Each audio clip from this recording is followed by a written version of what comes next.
Civil હોસ્પિટલમાં જે રીતે ઉંદરનો ત્રાસ છે તેની વ્યવસ્થા સિવિલ સર્જને કરવી જોઈએ અને ક્યાંક ને ક્યાંક આપના માધ્યમ દ્વારા એ જાણવા મળ્યું કે સિવિલ સર્જન છે અને એનો ડિપાર્ટમેન્ટ છે એવી વાતો કરે કે કોન્ટ્રાક્ટ આપી દીધો, પણ કોઈ પણ વસ્તુનો કોન્ટ્રાક્ટ દીધા પછી એની અમલવાહી કરવી અને કરાવી એ પણ સિવિલ સર્જનની જ જવાબદારી છે।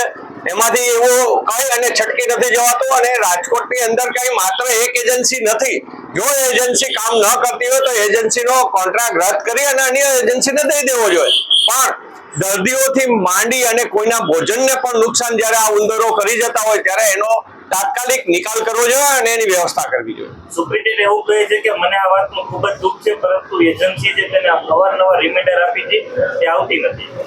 જે રીતે એજન્સીઓ કોન્ટ્રાક્ટ પદ્ધતિ આ બધું દેવામાં આવે ત્યારે એની જવાબદારી પછી સિવિલ સર્જન હોય કે કોર્પોરેશન હોય તો એના સ્ટેન્ડિંગ અને મેયરની જવાબદારી જે છે કે એનો અમલવાહી કરાવી અને એજન્સીને તમે પત્રો લખાવો અને જો એ એજન્સી ન આવતી હોય તો એનો મતલબ એવો થયો કે તમે કોઈ પણ સરકારી દબાણ ઉપર એ એજન્સી દીધી છે અને પદાધિકારીઓના દબાણ હેઠળ તમે છો એટલે એ એજન્સીને તમે ડિસ્કોલિફાઈડ નથી કરતા। કે એક સેકન્ડમાં એક પત્ર, બીજો પત્ર, ત્રીજા પત્રને ડિસ્કોલિફાઈડ કરી અને બીજી કંપનીને કોન્ટ્રાક્ટ દઈ દેવો જોઈએ।